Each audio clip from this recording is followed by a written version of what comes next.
ভালোবাসার প্রথম শর্ত হলো সন্দেহ করা যাবে না, আর দ্বিতীয় শর্ত হলো ভালোবাসার মানুষকে বিশ্বাস করতে হবে। আমি আমার গার্লফ্রেন্ড গোলাপীকে কখনোই সন্দেহ করি না, আর গোলাপীকে নিজের চেয়েও বেশি বিশ্বাস করি। আমি গোলাপীকে কতটা বিশ্বাস করে আপনাদের বলছি। রাত 2টার দিকে গোলাপীর ফোন ওয়েটিং।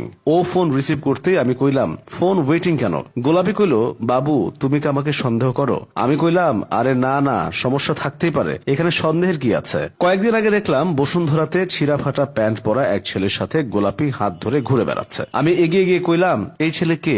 গোলাপী কইল, বাবু তুমি কি আমাকে সন্দেহ করো? আমি কইলাম, আরে না, ছোট ভাই ব্রাদার থাকতেই পারে, এখানে সন্দেহের কি আছে? একদিন আমার বন্ধু কেরামত ফোন দিয়ে কইল, কিরে তোর গার্লফ্রেন্ড গোলাপীর তো বিয়ে ঠিক হয়ে গেছে, তুই তো ছেঁকা খাইলি। সাথে সাথে গোলাপীরে কল দিয়ে কইলাম, ঘটনা কি সত্যি?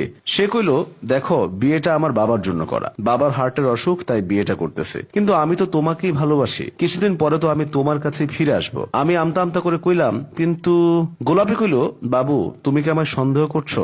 দেখো আমি ভার্জিন, আর তোমার কাছে আমি ভার্জিন হিসেবেই ফিরে যাব। ভালোবাসার মানুষকে কখনো অবিশ্বাস করতে হয় না। আমি কইলাম, তুমি বিয়ে করো, সমস্যা নাই, তোমার প্রতি আমার শতভাগ বিশ্বাস আছে, তুমি জামাইয়ের সাথে কিছু করবে না। কিছুদিন পর গোলাপীকে ছোট্ট একটা বাচ্চা কোলে নিয়ে হাঁটতে দেখলাম। এগিয়ে গিয়ে কইলাম, এই বাচ্চা কে?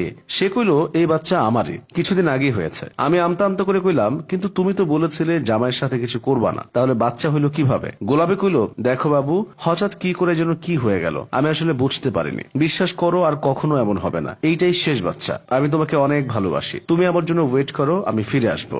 আমি কিছু বলতে যাব, এর আগেই সে বলে উঠলো, বাবু তুমি কি আমাকে সন্দেহ করো? একটা স্কুল দিয়েছে বাচ্চাদের পড়াই। একদিন সেখানে গোলাপী এসে উপস্থিত, সাথে 4-5টা বাচ্চা। দেখে বোঝা যায় পিঠে পিঠি বাচ্চাগুলো। কিছু বলার আগে সে বলে উঠলো, এগুলো তার বাচ্চা। স্বামী অশিক্ষিত, তাই পরিবার পরিকল্পনা সম্পর্কে কোনো জ্ঞান নাই, যার ফলে এই দশা। আমি কিছু বলতে যাব, তার আগেই সে বলে উঠলো, জানি বাবু তুমি কি বলতে চাও, কিন্তু বিশ্বাস করো আমি চেষ্টা করছি, আর কিছুদিনের মধ্যেই আমি তোমার কাছে চলে আসবো। 2070 সাল, এখন আমার বুড়ো বয়স, কোন রকমে লাঠি দিয়ে পথ চলে, বাবা মা ভাই বোন কেউ নেই, আর আমি গোলাপীর আশায় এখনো বিয়েই করি নাই। দেখাশোনা করার কোনো মানুষ আমার নাই। এলাকার এক নাতি একটা নার্সের ব্যবস্থা করে দিয়েছে, সেই সেবা যত্ন করছে টুকটাক। নার্সটা খুব সুন্দর। আমার যৌবন থাকলে আর গোলাপীকে ভালো না বাসলে এই মেয়েটাকে বিয়ে করে নিতাম। সে খুব সেবা যত্ন করছে আমার, এই যে এখন তুলে খাওয়াচ্ছে।